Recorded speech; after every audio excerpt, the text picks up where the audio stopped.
All right, man. Let's talk about Kayvon Thibodeaux. He is saying that that he want to play for the Lions and that he hit off with the Lions, contrary to what people saying about what I'm saying, to what he, saying what's been said about him and the Lions, or said about the Lions not liking him and him not being a pig and them not being a fan. Once again, some of this could be smoke screens. You know what I'm saying? That could be just smoke and mirrors. So let's talk about it. Let's pull it up. Check out Detroit Lions Talk playlist. Thumbs up the video. Share the video. Subscribe to the channel. The subscribe button. It's the bell icon button. Hit all notifications. Increase your chance. Get notifications. We go live or drop a video. Okay. And I'm at a variety. I would take Willis. Some people say they run with the media. Say, oh, that's too high. Whatever. Hey, it is what it is.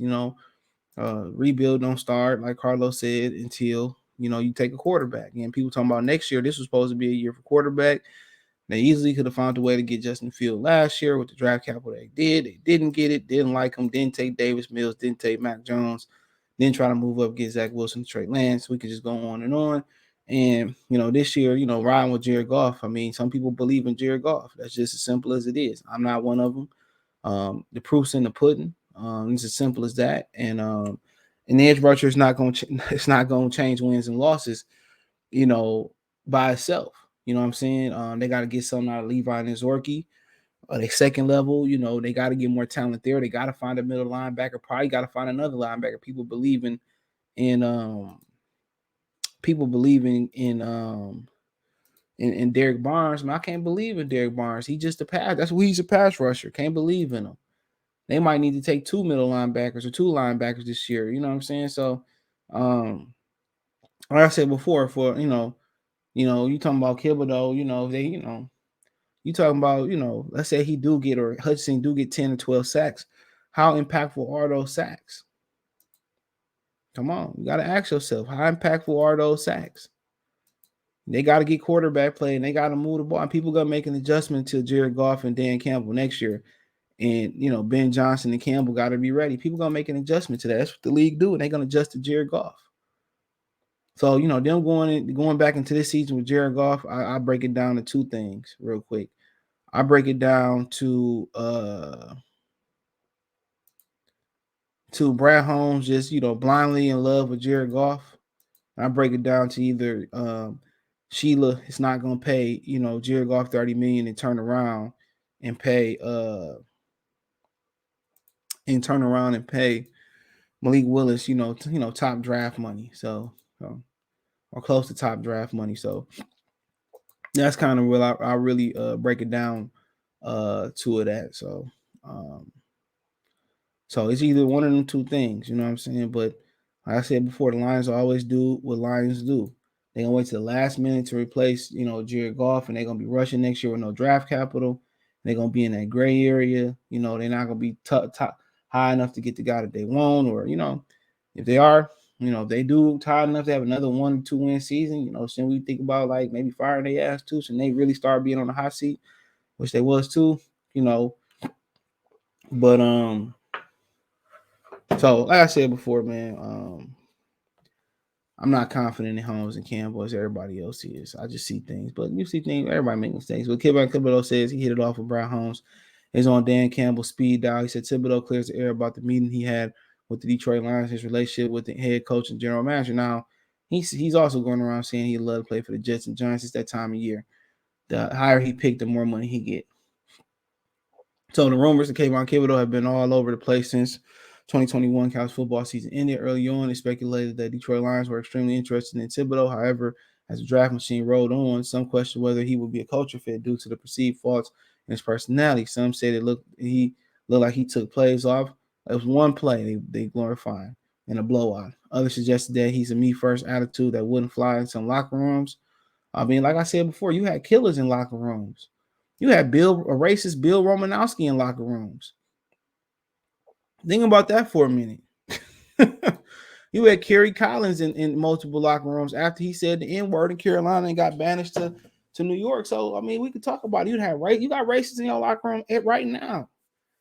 You got criminals in your locker room right now. You know, right now. A lot of people don't even know it. You know,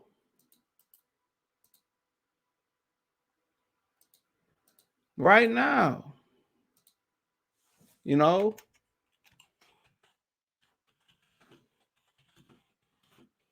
you know. So that's crazy to me.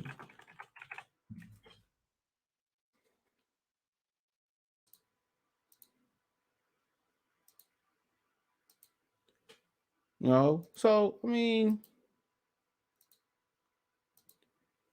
let's continue on. So I'm not. They always gonna nitpick people, bro. That's just this time of year. Just in the past 2 weeks, the takes been spinning. We already know we followed them. He said, "Quad talk to Dan. I talked to Dan too much." Thibodeaux joke. I'm tired of talking to Dan. Got me on speed dial night. Not like that. I'm just joking. But we've had a lot of talks. He said how frequently in the past week. He said often. So, Thibodeaux sat down with Josie and Anderson, who first tweeted about the Lions and infatuation with Thibodeaux way back in mid-December, and provided some insight into his meeting with the Lions general manager, Brad Holmes, at the Oregon Pro Day. He said, quote, "If you were at that meeting, it was like my uncle had a cookout, and Thibodeaux said, we chilling, we giggling, we clowning, and we're really getting to know each other and building a relationship. We hit it off, and I feel like it was great." So that's what he said right there. And she said, wait, but hold on. So I said last week, talked to the Athletics and they explained why he did such thorough research on Thibodeaux, going to his pro day, watching the game in person during the NFL season, and bringing him in for a top birthday visit. Quote, he said, with Oregon, I went out there and I went to a Thibodeaux game. Holmes said, quote, but when I went out there, I just wanted to see him live again. I just wanted to see Thibodeaux again and give him another look. So I mean, like I said before, they trying to say that Hudson might not be a lock here. Lock in general, he's sliding because of arm length or whatever it may be. But one thing the Lions, will get, will get with Thibodeaux, he won't get with Aiden Hudson. You get faster.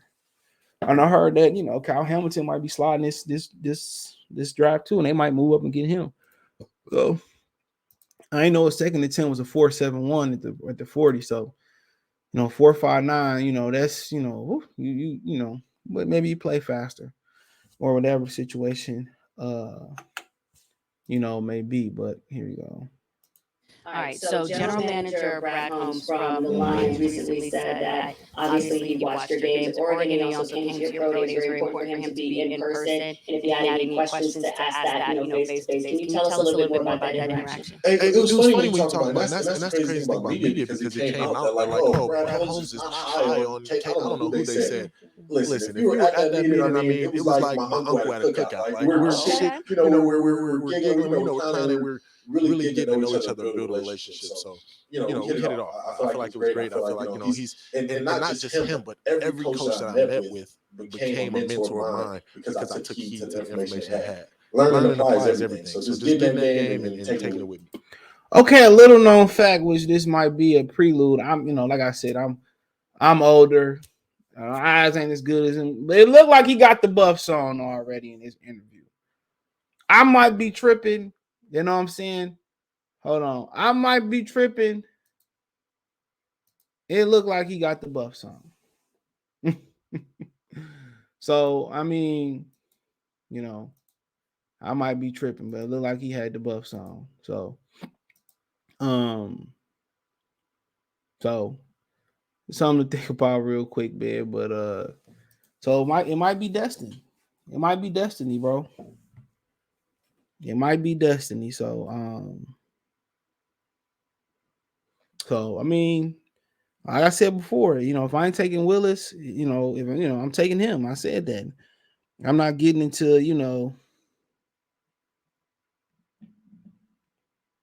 I'm not getting into that. He took plays off. Man, I told y'all that's an urban legend, bro. He took one play off in a blowout versus Utah, and now they're running with that. They said the same thing about Myles Garrett. He didn't give 100% effort Get out of there, bro. Get out of there. I ain't really tripping. Only concerns about Thibodeaux is durability. That's it. If he can remain durable, because he can play the run, he can, he play with speed, he play with power, he turns speed to power, got enough moves, you know what I'm saying? He got the whole thing. You get faster, he can drop a little bit in cover. So, and I said before, what you get with Hutchinson is you get more of a technician because he got to be a technician. But you can't always fall in love with speed neither. You see people fell in love with John Ross and shit. So, gotta take the right. Whoever gonna be successful, take them in this draft, But like I said, durability is just the big issue there. That's it. His durability. That's the question. That's the only question I really got about him. Is his durability. So if he can stay healthy, cool. Hudson was more durable over their career, even though he did miss it like most of this other season. But if Hudson gonna be durable and be a better player, take him. If not, Kayvon gonna be the guy, take him. But I tell you this: if they all great between him, Willis, and Hutchinson, whoever the hell else, quarterback overrule that. So, but if Willis is bust, it's gonna be an afterthought. So it is what it is. But let me know what you girls and guys think. Check the Detroit Lions Talk playlist out. Thumbs up the video, share the video, subscribe to the channel. Next subscribe button is the bell icon button. Hit all notifications, increase your chance to get notifications. We go live, we drop a video. Thumbs up the video, share the video, subscribe to the channel. Financially, want to support the channel, Cash App, $ CJ Good 313. Venmo CJ Good 313. PayPal link description. You can find me on Twitter, Facebook, and Instagram. If you have a business question, inquiry, response, video request, all those social media links there. Faster way to reach me is Twitter, then Facebook, and Instagram. Also, you check my main channel out right here on YouTube, Goodfella TV, for more sports news and entertainment. Right here on YouTube, that's Goodfella TV.